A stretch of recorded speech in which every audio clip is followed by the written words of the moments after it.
Berikutnya saya persilakan kepada Kepala Dinas Kesehatan Kota Depok, Ibu Dr. Mari Liziawati untuk memberikan materi. Silakan Ibu. 15 menit ya Bu.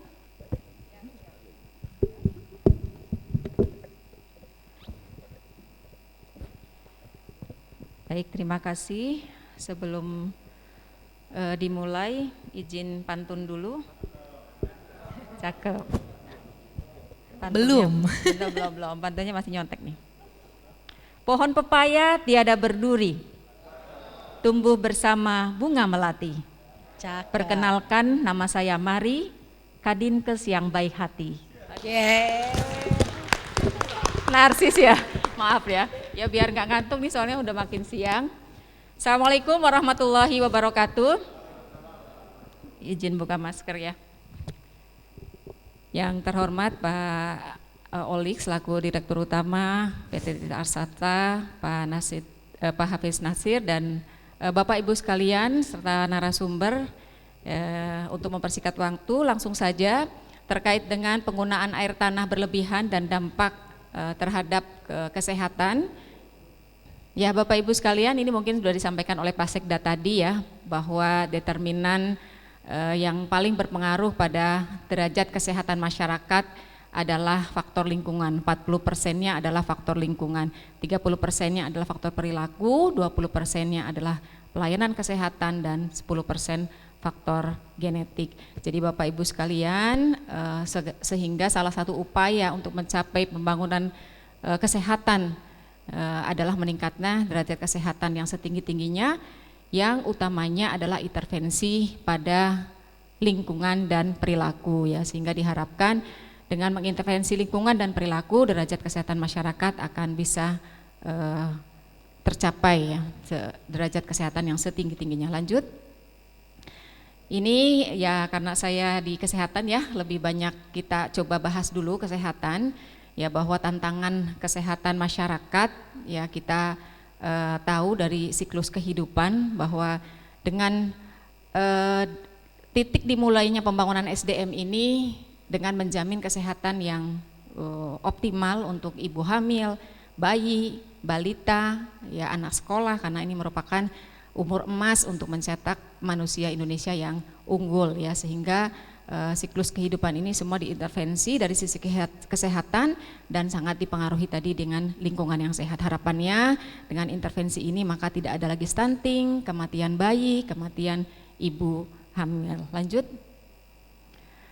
Bapak Ibu sekalian, ini memang yang masih menjadi isu nasional terkait dengan stunting, bahwa stunting ini perlu ada intervensi spesifik dan intervensi sensitif.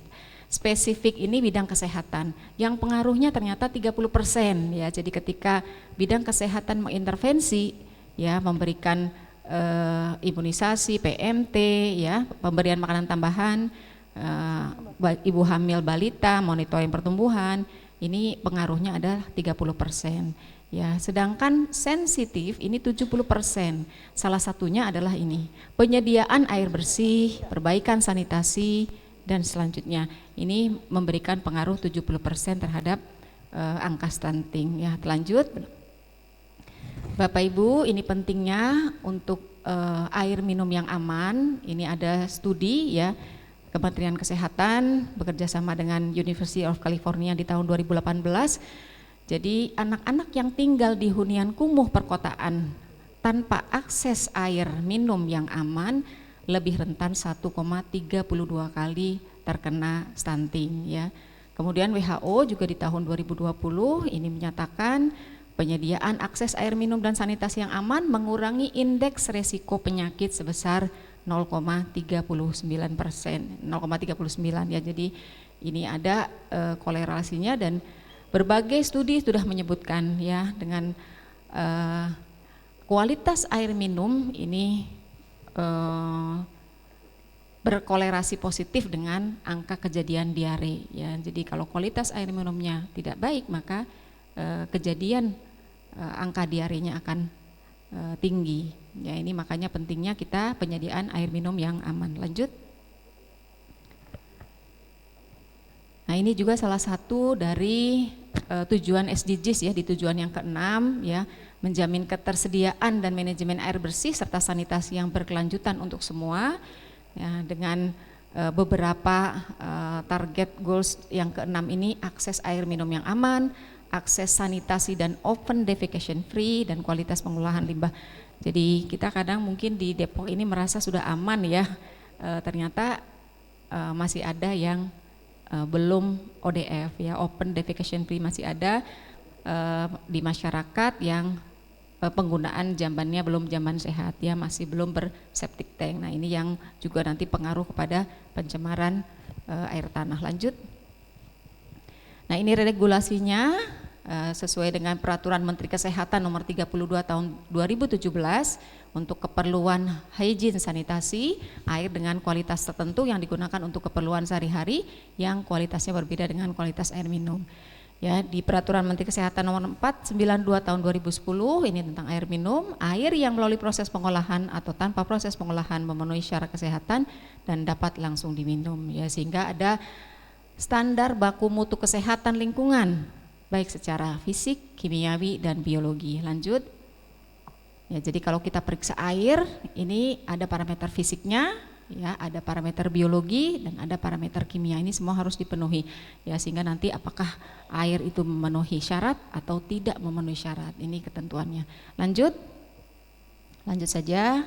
Nah, ya ini sebagai sepintas saja dengan visi Depok Maju Berbudaya Sejahtera di misi yang kelima, ya, mewujudkan kota yang sehat, aman, tertib dan nyaman. Ya kita berupaya ya mewujudkan kota yang sehat ya, salah satunya tadi penyediaan air bersih, air minum yang aman. Lanjut. Ini gambaran Kota Depok dengan 11 kecamatan, 63 kelurahan. Ya, penduduk kita berdasarkan BPS sekian ya, padat, dan kita punya bonus demografi, usia produktif 15 sampai 59 tahun sampai 60%. Lanjut saja. Nah, ini Bapak Ibu, data yang didapatkan di tahun 2021 akses terhadap air minum berkualitas atau layak di Kota Depok ya. Jadi tadi kalau di data Tirta Asasta 16% ya pelanggannya ya Pak Dirut ya. Ya di data kami memang ada penggunaan perpipaan 15% ya, mungkin karena ini adalah survei di masyarakat, mungkin kalau di data Pak Dirut ada perusahaan ya termasuk ya.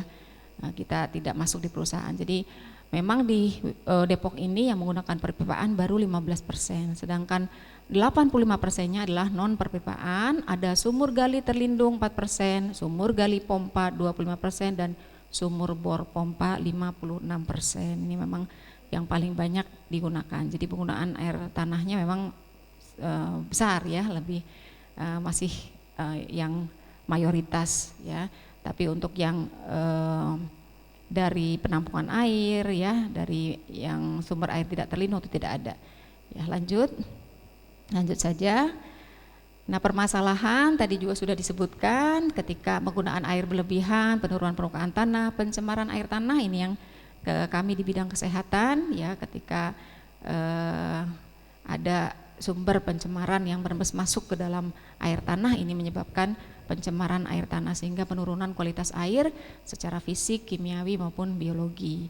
Kemudian kemiringan bangunan atau jalan, intrusi air asin tadi juga sudah disebutkan. Lanjut. Nah, ini dari studi iWash tahun 2016 ya, pada 3.458 rumah di 15 kabupaten kota di Indonesia bisa didapatkan fakta seperti ini. 77% memiliki jamban ya, 65%-nya memiliki septic tank ya, 12%-nya tidak memiliki septic tank. Jadi jamban saja tapi pembuangannya ada yang ke kali, ke mana ya. Nah, kemudian dari yang 65% mempunyai septic tank, 52%-nya septic tank cubluk atau yang tidak aman atau tidak disedot lumpur tinja. 13%-nya septic tank aman. Yang 13 yang aman, 12%-nya disedot swasta, pembuangannya tidak jelas, dan 1%-nya baru oleh IPLT ya. Ini 15 kabupaten kota di Indonesia. Ya mungkin kondisinya hampir-hampir sama barangkali ya di Kota Depok ya. Lanjut. Nah, bagaimana perjalanan penularan penyakit ya, karena bawaan air ini ya, bisa kolera, bisa hepatitis A, ini bisa ya dari manusia, kemudian dengan tinjaknya yang mencemari makanan atau air yang kemudian menularkan kepada manusia lain. Jadi penyakit infeksi ini bisa menjadi faktor resiko terjadinya stunting dan memperlambat perkembangan pada anak serta menurunkan produktivitas. Lanjut saja nih. Jadi kesimpulannya ya perlu upaya membangun kesadaran dan kemauan yang tinggi, memperbaiki kondisi kualitas air yang memenuhi syarat kesehatan. Kemudian upaya peningkatan kesehatan lingkungan dan perilaku, ya tadi ya, secara berkesinambungan melalui pemberdayaan masyarakat terkait pengelolaan air minum yang aman. Perlu upaya membangun kemandirian masyarakat, infrastruktur sanitasi sehat terhadap sarana yang ada, menurunkan pencemaran air akibat sarana sanitasi yang buruk. Kemudian gerakan konservasi air dengan seluruh resapan dan biopori pada fasilitas kesehatan dan tempat fasilitas umum lainnya. Kalau kami di Puskesmas Tanah Baru sudah ada ini konservasi airnya. Ya, Ibu izin 5 menit lagi ya? Ya, ini udah terakhir. Ya baik Bapak Ibu, ini yang bisa disampaikan. Jadi mudah-mudahan dengan kegiatan ini nanti Pak Dirut ya yang 85% ini menjadi sasaran untuk bisa nanti menjadi pelanggan PT Tirta Asasta. Demikian yang bisa saya sampaikan. Sebagai penutup pantun lagi. Aduh, pantunnya belum bisa sendiri nih, masih harus baca. Cakep, udah ya. Udah cakep duluan ya. Biji bunga matahari, biji selasih. Cakep. Minum dengan susu supaya kuat. Cakep. Mari gunakan air bersih agar generasi sehat Indonesia kuat. Cakep. Ya, Assalamualaikum warahmatullahi wabarakatuh. Terima kasih Ibu Dokter Mari Liziawati atas waktunya.